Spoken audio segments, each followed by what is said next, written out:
The Complete Works of William Shakespeare by William Shakespeare. Act 2.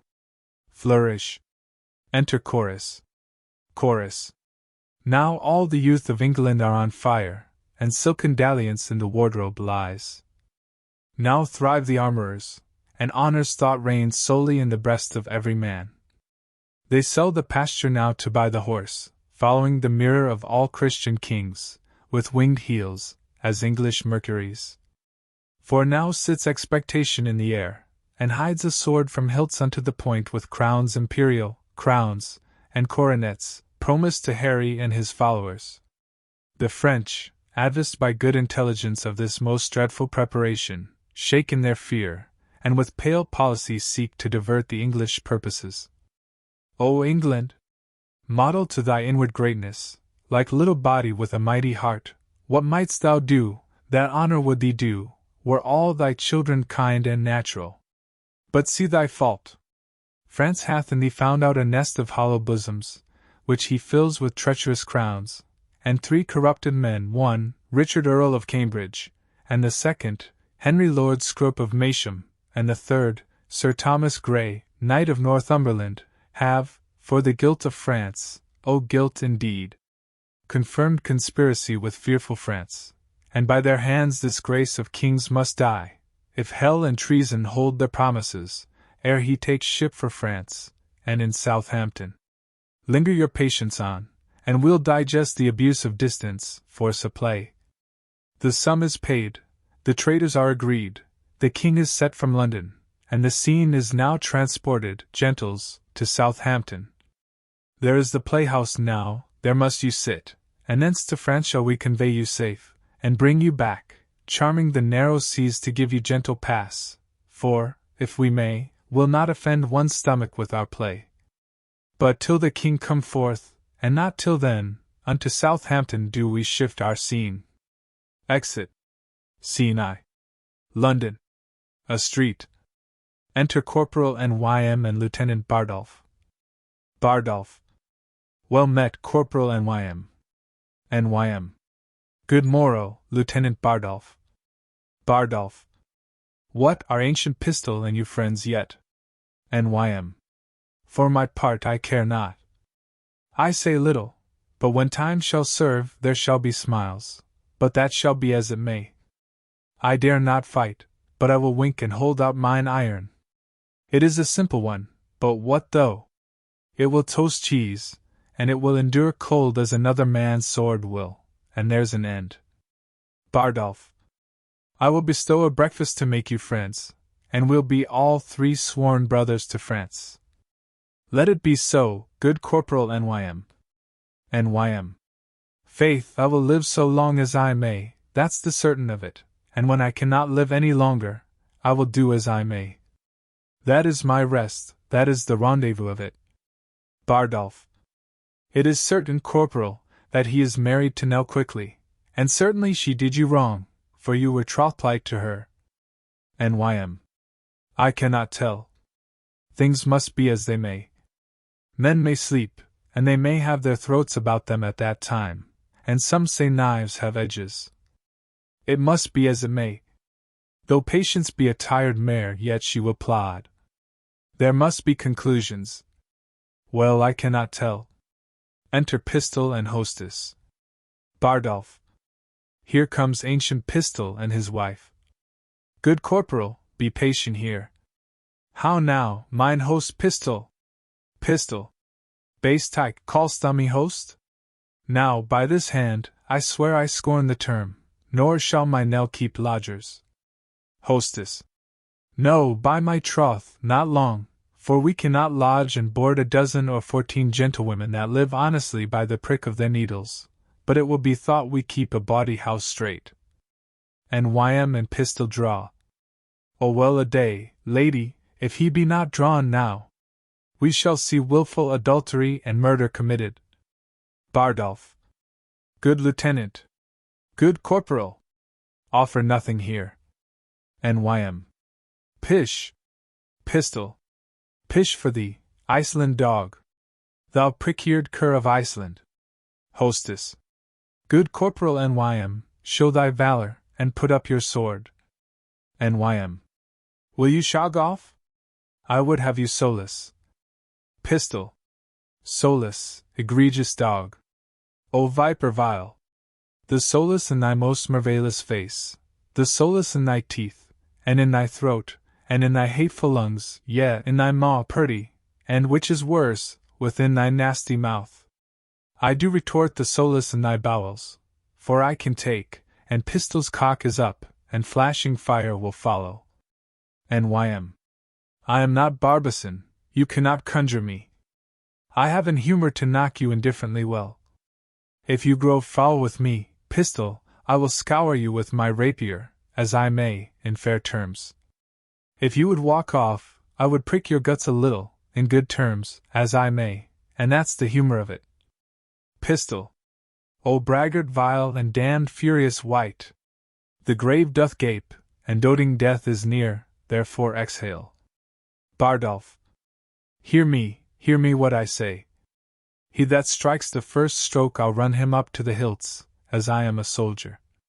Draws. Pistol. An oath of mickle might, and fury shall abate. Give me thy fist, thy forefoot to me give. Thy spirits are most tall. NYM. I will cut thy throat, one time or other, in fair terms, that is the hum. Hour of it. Pistol. Couple a gorge! That is the word. I thee defy again. O hound of Crete, think'st thou my spouse to get? No! To the spittle go, and from the powdering tub of infamy fetch forth the lazar kite of Cressid's kind, Dal Tishichi by name, and her espouse. I have, and I will hold, the quondam quickly for the only she, and Paka, there's enough. Go to. Enter the boy. Boy. Mine host Pistol, you must come to my master, and you, hostess. He is very sick, and would to bed. Good Bardolph, put thy face between his sheets, and do the office of a warming pan. Faith, he's very ill. Bardolph. Away, you rogue! Hostess. By my troth, he'll yield the crow a pudding one of these days. The king has killed his heart.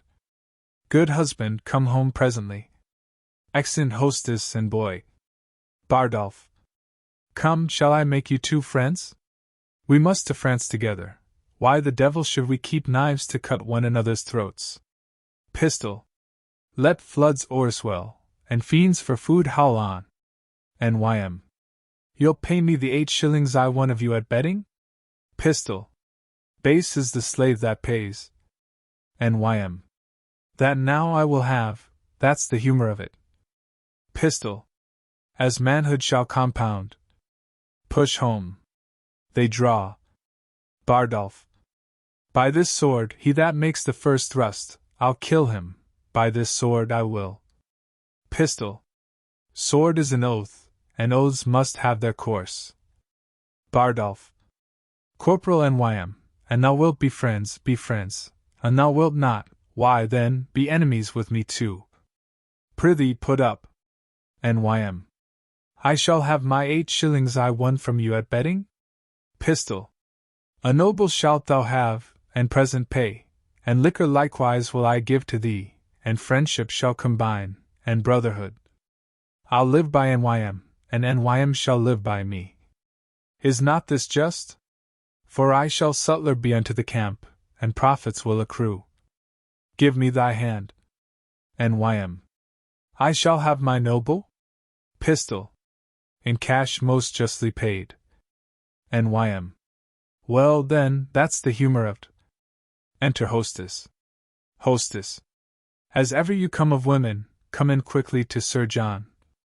Ah, poor heart!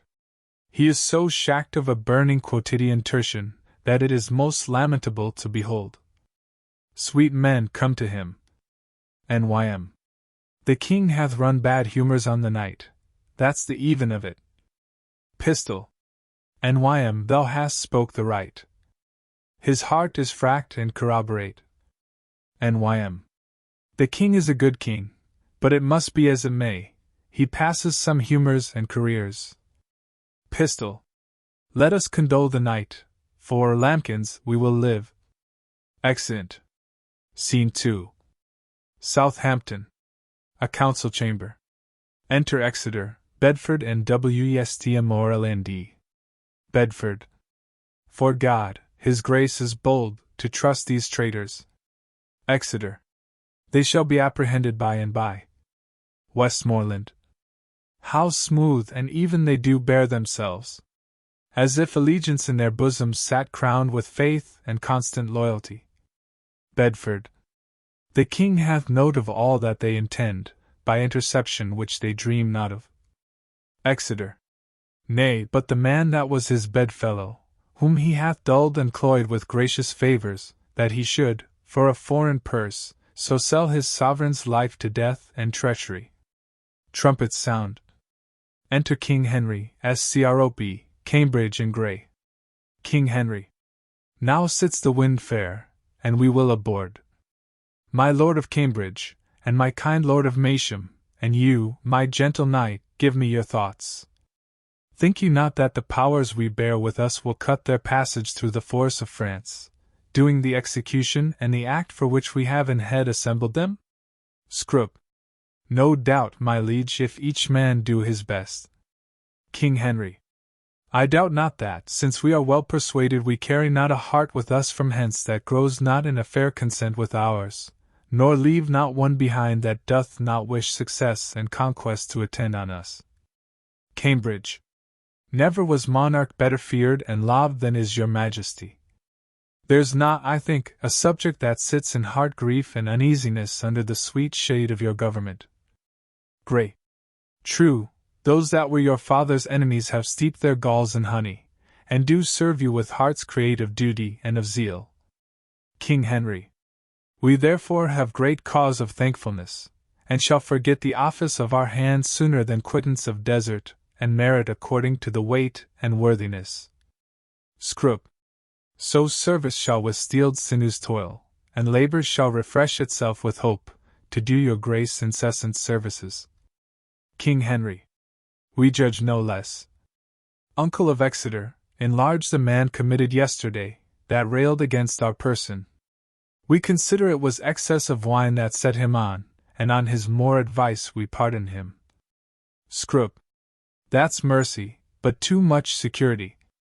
Let him be punished, sovereign, lest example breed, by his sufferance, more of such a kind. King Henry. Oh, let us yet be merciful. Cambridge. So may your highness, and yet punish too. Grey. Sir, you show great mercy if ye give him life after the taste of much correction. King Henry. Alas, your too much love and care of me are heavy orisons gainst this poor wretch. If little faults, proceeding on distemper, shall not be winked at, how shall we stretch our eye when capital crimes, chewed, swallowed, and digested, appear before us? We'll yet enlarge that man, though Cambridge, Scrope, and Grey, in their dear care and tender preservation of our person, would have him punished. And now to our French causes. Who are the late commissioners? Cambridge. I won, my lord. Your highness bade me ask for it today. Scrope. So did you me, my liege. Grey. And I, my royal sovereign. King Henry. Then, Richard Earl of Cambridge, there is yours. They're yours, Lord Scrope of Maysham, and Sir Knight, Grey of Northumberland, this same is yours. Read them, and know I know your worthiness. My lord of Westmoreland, and Uncle Exeter, we will aboard tonight. Why, how now, gentlemen? What see you in those papers that ye lose so much complexion? Look ye, how they change! Their cheeks are paper. Why, what read you there, that have so coward and chased your blood out of appearance? Cambridge. I do confess my fault, and do submit me to your highness' mercy. Grey Scrope. To which we all appeal. King Henry. The mercy that was quick in us but late by your own counsel is suppressed and killed. You must not dare, for shame, to talk of mercy, for your own reasons turn into your bosoms, as dogs upon their masters, worrying you. See you, my princes and my noble peers, these English monsters. My lord of Cambridge here, You know how apt our love was to accord to furnish him with an appurtenance belonging to his honor, and this man hath, for a few light crowns, lightly conspired and sworn unto the practices of France to kill us here in Hampton, to the which this knight, no less for bounty bound to us than Cambridge is, hath likewise sworn. But, oh, what shall I say to thee, Lord Scrope? Thou cruel, ingrateful, savage, and inhuman creature! Thou that didst bear the key of all my counsels, that knewst the very bottom of my soul, that almost mightst have coined me into gold, wouldst thou have practised on me for thy use, may it be possible that foreign hire could out of thee extract one spark of evil that might annoy my finger? 'Tis so strange, that, though the truth of it stands off as gross as black and white, my eye will scarcely see it. Treason and murder ever kept together, as two yoke devils sworn to this purpose, working so grossly in a natural cause that admiration did not whoop at them. But thou, gainst all proportion, didst bring in wonder to wait on treason and on murder, and whatsoever cunning fiend it was that wrought upon thee so preposterously hath got the voice in hell for excellence. And other devils that suggest by treasons do botch and bundle up damnation with patches, colors, and with forms being fetched from glistering semblances of piety. But he that tempered thee bade thee stand up, gave thee no instance why thou shouldst do treason, unless to dub thee with the name of traitor. If that same demon that hath gulled thee thus should with his lion gait walk the whole world, he might return to vasty Tartar back, and tell the legions, I can never win a soul so easy as that Englishman's. Oh, how hast thou with jealousy infected the sweetness of affiance? Show men dutiful? Why, so didst thou. Seem they grave and learned? Why, so didst thou. Come they of noble family? Why, so didst thou. Seem they religious? Why, so didst thou.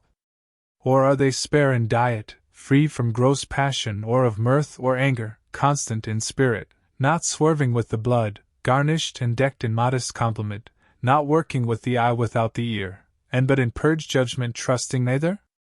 Such and so finely bolted didst thou seem. And thus thy fall hath left a kind of blot to mark the full-fraught man and best endued with some suspicion. I will weep for thee, for this revolt of thine, methinks, is like another fall of man. Their faults are open. Arrest them to the answer of the law, and God acquit them of their practices. Exeter. I arrest thee of high treason, by the name of Richard Earl of Cambridge. I arrest thee of high treason, by the name of Henry Lord Scrope of Masham. I arrest thee of high treason, by the name of Thomas Grey, Knight, of Northumberland. Scrope. Our purposes God justly hath discovered, and I repent my fault more than my death, which I beseech your Highness to forgive, although my body pay the price of it. Cambridge. For me, the gold of France did not seduce, although I did admit it as a motive the sooner to effect what I intended. But God be thanked for prevention, which I in sufferance heartily will rejoice, beseeching God and you to pardon me. Grey. Never did faithful subject more rejoice at the discovery of most dangerous treason than I do at this hour joy o'er myself, prevented from a damned enterprise. My fault, but not my body pardoned, sovereign. King Henry. God quit you in his mercy. Hear your sentence. You have conspired against our royal person, joined with an enemy proclaim. D. And from his coffers received the golden earnest of our death, wherein you would have sold your king to slaughter, his princes and his peers to servitude, his subjects to oppression and contempt, and his whole kingdom into desolation. Touching our person seek we no revenge, but we our kingdom's safety must so tender, whose ruin you have sought, that to her laws we do deliver you. Get you therefore hence, poor miserable wretches, to your death, the taste whereof God of his mercy give you patience to endure, and true repentance of all your dear offences. Bear them hence. Extant Cambridge, Scrop and Grey, guarded. Now, lords, for France, the enterprise whereof shall be to you, as us, like glorious. We doubt not of a fair and lucky war, since God so graciously hath brought to light this dangerous treason lurking in our way to hinder our beginnings. We doubt not now, but every rub is smoothed on our way. Then forth, dear countrymen! Let us deliver our puissance into the hand of God, putting it straight in expedition. Cheerly to see the signs of war advance. No King of England, if not King of France. Flourish. Exeunt. Scene 3. London. Before a tavern. Enter Pistol and Y.M. Bardolph, boy and hostess. Hostess. Prithee, honey, sweet husband, let me bring thee to Staines. Pistol. No, for my manly heart doth yearn. Bardolph, be blithe, and Y.M., rouse thy vaunting veins. Boy, bristle thy courage up, for Falstaff he is dead, and we must yearn therefore. Bardolph. Would I were with him, wheresoever he is, either in heaven or in hell. Hostess. Nay, sure, he's not in hell. He's in Arthur's bosom, if ever man went to Arthur's bosom. A made a finer end and went away and it had been any Christom child. A parted even just between 12 and 1, even at the turning o' the tide, for after I saw him fumble with the sheets, and play with flowers, and smile upon his fingers' ends, I knew there was but one way, for his nose was as sharp as a pen, and a babbled of green fields. How now, Sir John? Quoth I. What, man? Be o' good cheer. So I cried out, God, God, God, 3 or 4 times. Now I, to comfort him, bid him a should not think of God. I hopped there was no need to trouble himself with any such thoughts yet. So a bade me lay more clothes on his feet. I put my hand into the bed and felt them, and they were as cold as any stone. Then I felt to his knees, and so upward, and all was as cold as any stone. And Y.M. They say he cried out of sack. Hostess. Aye, that it did. Bardolph. And of women. Hostess. Nay, that it did not. Boy. Yes, that it did, and said they were devils incarnate. Hostess. A could never abide carnation, 'twas a color he never liked. Boy. A said once, the devil would have him about women. Hostess. A did in some sort, indeed, handle women, but then he was rheumatic, and talked of the horror of Babylon. Boy. Do you not remember? I saw a flea stick upon Bardolph's nose, and said it was a black soul burning in hellfire?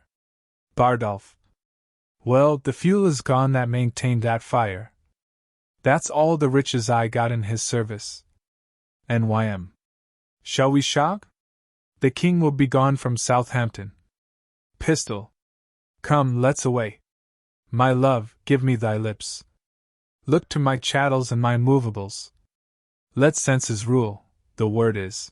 Pitch and pay. Trust none, for oaths are straws, men's faiths are wafer cakes, and hold fast is the only dog, my duck. Therefore, Cavito be thy counselor. Go, clear thy crystals. Yoke fellows in arms, let us to France. Like horse leeches, my boys, to suck, the very blood to suck. Boy. And that's but unwholesome food, they say.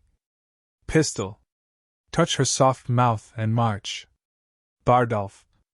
Farewell, hostess. Kissing her. And Y.M. I cannot kiss, that is the humor of it, but adieu. Pistol. Let housewifery appear.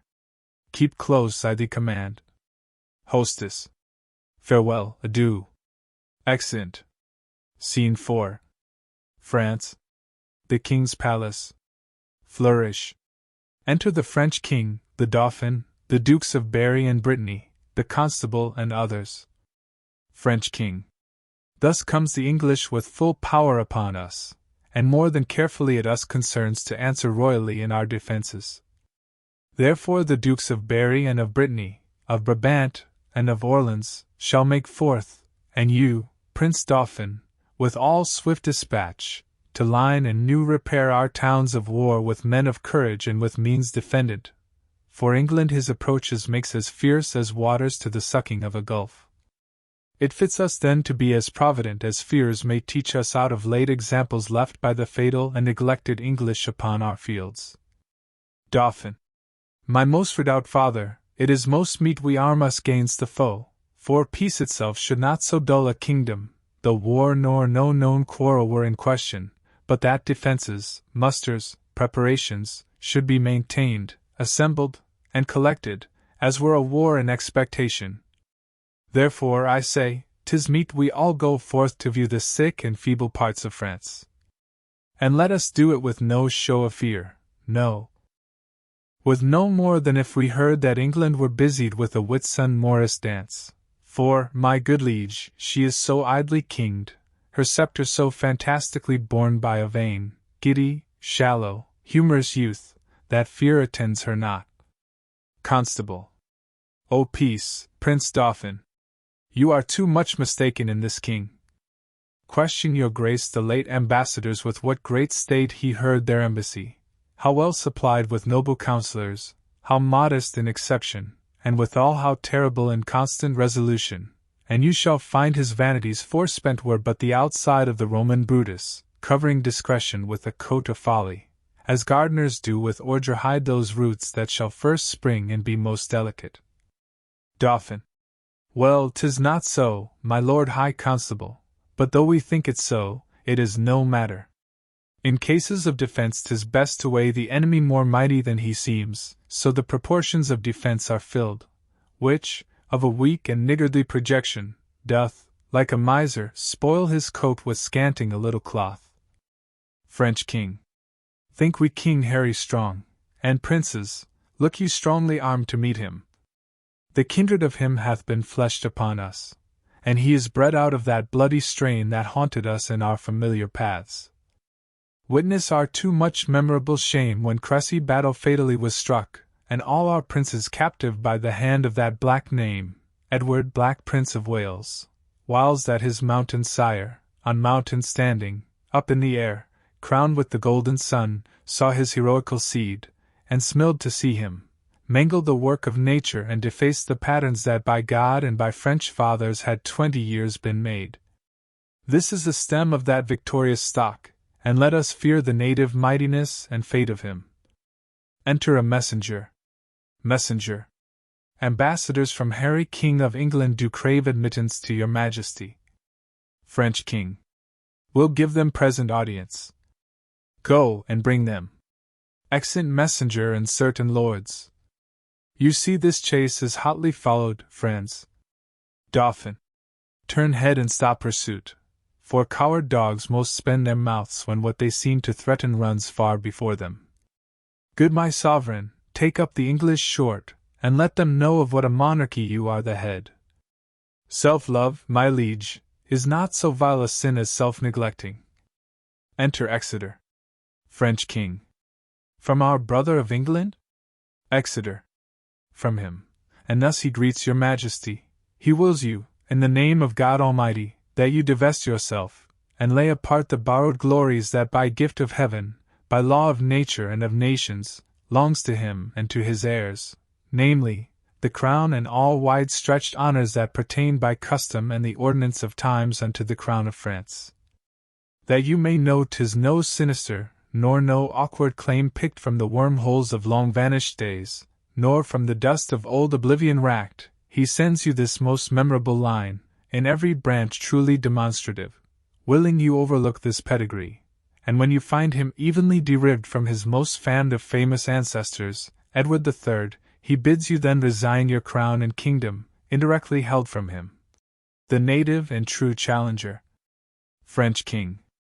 Or else what follows? Exeter. Bloody constraint, for if you hide the crown even in your hearts, there will he rake for it. Therefore in fierce tempest is he coming, in thunder and in earthquake, like a Jove, that, if requiring fail, he will compel, and bids you, in the bowels of the Lord, deliver up the crown, and to take mercy on the poor souls for whom this hungry war opens his vasty jaws, and on your head turning the widow's tears, the orphan's cries, the dead men's blood, the pining maiden's groans, for husbands, fathers, and betrothed lovers, that shall be swallowed in this controversy. This is his claim, his threatening, and my message, unless the Dauphin be in presence here, to whom expressly I bring greeting too. French king. For us, we will consider of this further.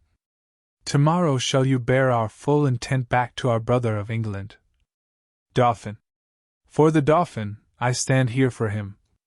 What to him from England? Exeter. Scorn and defiance. Slight regard, contempt, and anything that may not misbecome the mighty sender, doth he prize you at. Thus says my king, and if your father's highness do not, in grant of all demands at large, sweeten the bitter mock you sent his majesty, he'll call you to so hot an answer of it that caves and woomy voltages of France shall chide your trespass, and return your mock in second accent of his ordinance. Dauphin. Say, if my father render fair return, it is against my will, for I desire nothing but odds with England. To that end, as matching to his youth and vanity, I did present him with the Paris balls. Exeter. He'll make your Paris Louvre shake for it, were it the mistress court of mighty Europe, and be assured you'll find a difference, as we his subjects have in wonder found, between the promise of his greener days and these he masters now. Now he weighs time even to the utmost grain. That you shall read in your own losses, if he stay in France. French king. Tomorrow shall you know our mind at full. Flourish. Exeter. Dispatch us with all speed, lest that our king come here himself to question our delay, for he is footed in this land already. French king. You shall be soon dispatched with fair conditions. A night is but small breath and little pause to answer matters of this consequence. Exeunt.